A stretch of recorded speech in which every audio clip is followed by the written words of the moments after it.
Obrigado, presidente. Bom dia, general Davi. Bom dia, general Lancia. Eu não sou militar, mas eu nasci na Academia Militar das Agulhas Negras, em Resende, por onde os senhores passaram. Eu só tenho aqui a pedir que Vossas Excelências não façam como o atual presidente do Superior Tribunal Militar, talvez inspirada em outras altas autoridades desse país, comece a falar fora dos autos, dar opiniões políticas sobre o que não lhe cabe, porque a palavra dela não representa o plenário do Superior Tribunal Militar. Senhor Paulo Gonet, eu quero lamentar a sua recondução. Muito. O senhor aceitou passivamente o Ministério Público Federal ser esculhambado. Não defendeu as prerrogativas constitucionais da instituição que o senhor deveria representar. Perdeu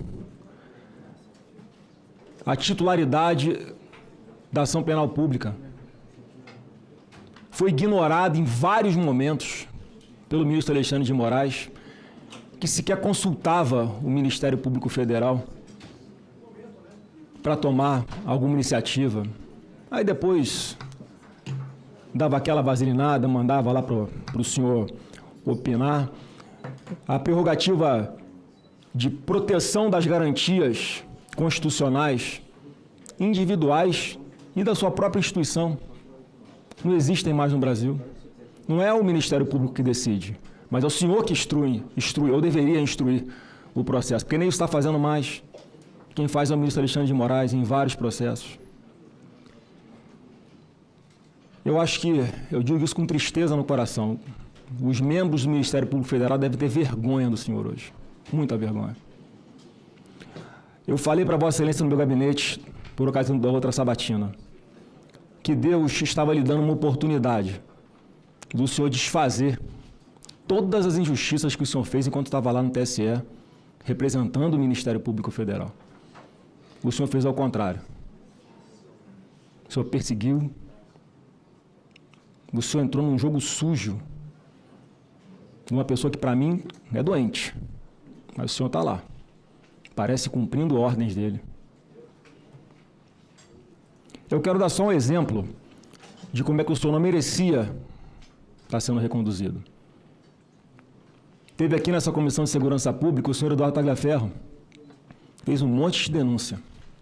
Uma específica em que ele cita nominalmente o senhor, que foi a seguinte: ele teve uma matéria do Metrópolis no dia 17 de agosto, que vazou uma conversa daquele grupo de empresários que apoiavam o presidente Bolsonaro. Dia 17 de agosto essa matéria.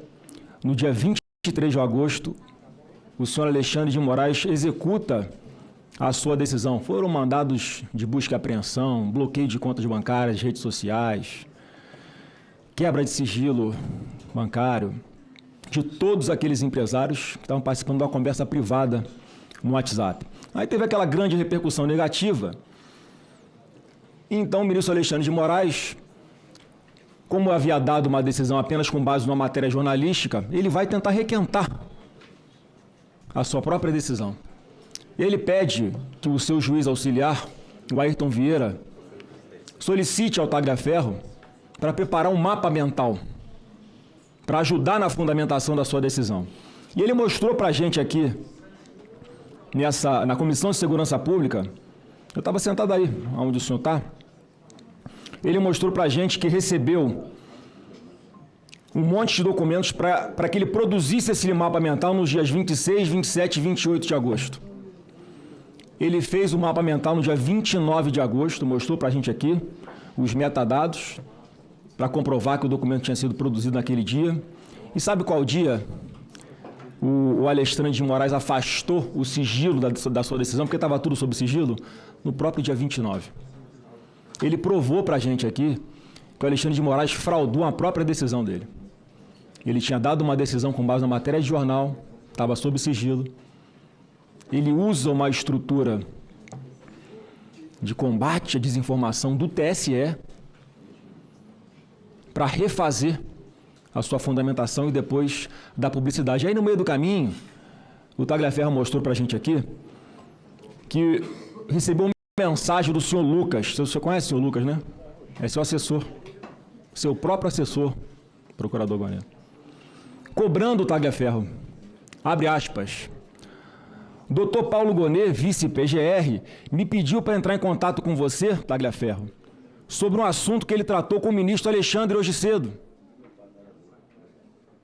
O ministro Alexandre de Moraes, tratando com o senhor de uma investigação que não lhe caberia. Ao juiz cabe julgar, não cabe perseguir ninguém. E o Tagliaferro anunciou daqui, ó. Eu enviei o que eles me pediram para o Gonê. Eu enviei pessoalmente para ele, para o senhor, os pedidos que o Moraes combinou com ele. Eu enviei diretamente para o WhatsApp do Paulo Gonê. Foi quando ele mostrou aqui para a gente, para essas câmeras que estão nos filmando aqui agora, as mensagens do próprio telefone dele, que ele havia enviado para o senhor. Foi quando até vazou o seu número publicamente, sem querer, mas aconteceu. Foi sem querer mesmo. E diante dessa grave denúncia, senhor Paulo Gonê, o senhor próprio está envolvido, o que o senhor fez? Se o senhor quiser responder agora, o senhor fez alguma coisa? Nada, né? O senhor não fez nada, ou pior, o senhor começou a investigar o próprio Tagliaferro. O senhor denunciou o Tagliaferro depois do que ele denunciou aqui. O senhor ofereceu denúncia contra o Tagliaferro por violação de sigilo funcional, coação no curso do processo, obstrução de investigação envolvendo organização criminosa e tentativa de abolição do Estado Democrático de Direito. O senhor, ao invés de investigar as graves denúncias, o senhor foi investigar quem denunciou. Igualzinho o senhor está fazendo com o deputado Eduardo Bolsonaro agora. Ele vai para os Estados Unidos, denuncia os abusos de Alexandre de Moraes e Vossa Excelência está aqui, abrindo inquérito para persegui-lo, ao invés de investigar as graves denúncias que estão sendo feitas. O senhor não tem vergonha de fazer isso? Nenhuma vergonha. Eu enviei todas essas denúncias, essa e várias outras, para o senhor. Está lá na PGR. Mandei presidente do Supremo Tribunal Federal, quando era ainda o ministro Barroso. E não acontece absolutamente nada. Essa, senhor Paulo Gonê, foi apenas uma situação que foi aqui evidenciada. Imagina quantas outras não aconteceram ao longo dos últimos anos. Esse conluio, esse jogo combinado, essa manipulação, essa farsa. E o senhor participando de tudo isso? O senhor colaborando com a perseguição a pessoas inocentes? O senhor não sente mal de fazer isso, não? O senhor consegue chegar em casa e olhar nos olhos da sua esposa e ficar com a consciência tranquila?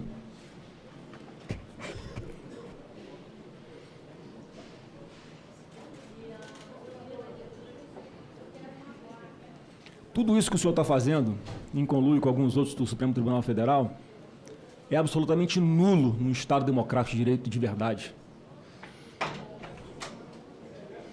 E o jogo combinado dá um ar de ilegalidade. Não, o colegiado decidiu, tudo combinado.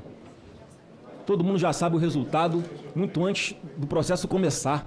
Não pelo que está nos autos, mas por quem vai julgar.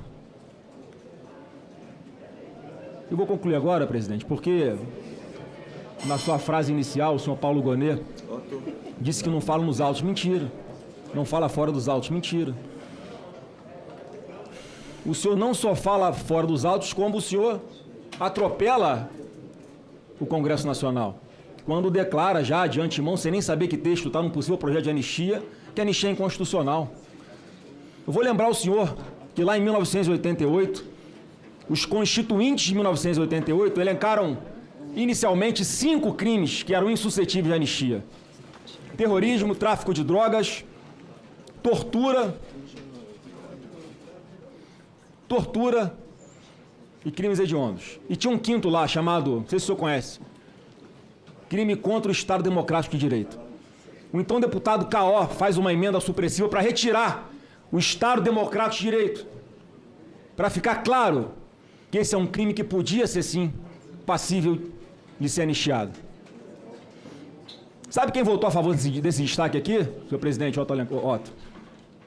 Para que fosse revogado isso e nós tivéssemos hoje esse texto na Constituição em vigor, com apenas os 4 tipos de penais que não podem receber anistia? Fernando Henrique Cardoso, Michel Temer, todos esses que hoje arrotam para dizer que essa anistia é inconstitucional, como o senhor fez antecipadamente. Vários outros ícones da esquerda, porque já sabiam que naquela época, Lula também, já naquela época, isso podia ser usado de forma distorcida, como está sendo usado hoje. E eu quero deixar uma pergunta, uma reflexão para o senhor para concluir, presidente Otto Alencar. O senhor vai mesmo tirar uma prerrogativa aqui do Congresso Nacional? Eu queria que o senhor anotasse essa pergunta para responder. O senhor vai tirar a prerrogativa do Congresso Nacional para fazer o processo de impeachment contra ministro do Supremo Tribunal Federal? Porque o que está sendo dito já pela imprensa, não sei como é que a imprensa fica sabendo se o senhor não fala, né? Que o senhor vai opinar ao ministro relator no STF para dizer que somente o Procurador-Geral da República pode oferecer o impeachment de ministro do Supremo Tribunal Federal. Queria saber se isso é verdade. E se for verdade, por que o senhor está fazendo isso? Essa é a pergunta que eu tenho para fazer para o senhor, já que as outras do senhor ficou só me olhando aqui, olhou para o lado de vez em quando e não... Senador Flávio, mas não é hora dele responder, ele vai responder depois. E eu vou concluir, deixando, já que o senhor é uma pessoa religiosa, um versículo de Isaías 55, 7. Abre aspas aqui para esse versículo, para esse ensinamento. Deixe o ímpio o seu caminho, e o homem maligno os seus pensamentos, e converta-se ao Senhor, que se compadecerá dele. Volte-se para o nosso Deus, porque é generoso em perdoar. E eu, sinceramente, eu ainda espero que o senhor se arrependa de tudo que o senhor está fazendo com pessoas inocentes, com milhares de pessoas inocentes. Senador Esperidião Amin. O doutor Flávio Gonet terá o direito de responder às indagações dos 3 senadores. Como? Paulo Gonet terá o direito de responder aos 3 senadores depois, no tempo que desejar. E eu quero chamar a atenção dos senadores que o constrangimento numa arguição é uma coisa muito... um constrangimento na arguição, é uma coisa que, na minha carreira política de 30 e tantos anos, meu pior adversário, eu nunca fiz isso. Até porque a força não é manifestada de forma correta até na hora que existem posições extremas. A serenidade diminui muito a exaltação. O senador Joyce Seif, ele colocou as perguntas de ordem técnica. Eu parabenizo Vossa Excelência. Como assim deve ser? Dentro de uma casa legislativa, a palavra, do ponto de vista ético, deve ser mantida e também com a linguagem que sempre seja dentro do procedimento que o parlamento aceita e que não fere os ouvidos dos senhores senadores e senadoras. Se ele estivesse fazendo com o seu filho o que ele está fazendo com meu pai, o senhor vê que eu fui muito educado. Senador Flávio, Vossa Excelência é um senador da República. Muito ponderado, fui muito sereno. Vossa Excelência é o senador da República. Eu sei que como filho, Vossa Excelência, contra ele.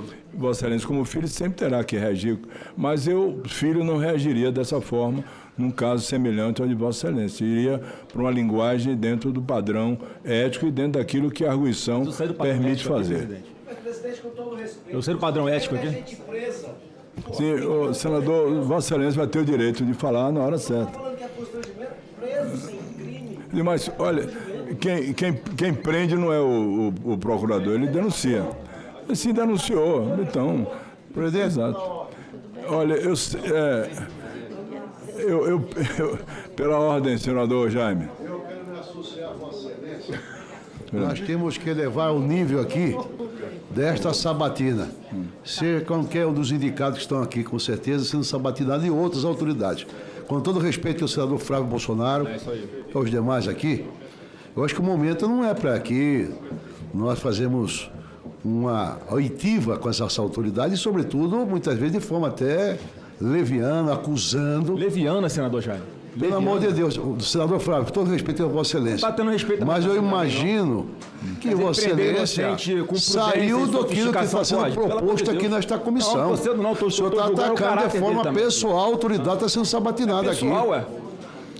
Os termos senador Flávio, os termos que Vossa Excelência... Senador Flávio, o regimento sempre permite. Permita-me, eu só acabar essa observação, nós temos que elevar aqui o nível, porque não é um cidadão qualquer que está sendo sabatinado. Finalmente, ele é o Procurador-Geral da República do nosso país. Está sendo reconduzido ao cargo. Não foi contratado pelo Dr. Paulo para fazer sua defesa. Todavia, parece. Eu já não parece, não. Até porque aqui não sou instrumento de qualquer que seja, ninguém. Muito pelo contrário. Sou independente, voto com minha consciência, mas acima de tudo, eu, como senador aqui, pelos 2 mandatos, como governador, 3 vezes prefeito, eu tenho a consciência absoluta do que representa o cargo do senador Dr. Paulo, na medida em que, infelizmente, lamentavelmente aqui, quem está prestando atenção na sua fala, eu me senti assim constrangido, e eu, querido presidente Antônio Carlos... Constrangido não, quem tinha que constrangir ele. Ele é que não respeita o cargo de Procurador-Geral da República. Depende dos termos que Vossa Excelência tem que usar. Pela ordem. Então, feito isso aí, eu quero me associar às suas palavras, senador Walter Alencar. Eu não agradeço a Vossa Excelência pela ordem, senador Messias Jesus. Senhor presidente, com todo o respeito que eu tenho aos demais colegas, eu acho que só Vossa Excelência tem o direito e o poder de usar o microfone para fazer reprimenda a qualquer senador aqui. Ninguém mais. Bueno, agradeço a Vossa Excelência, senador Espiridião a mim.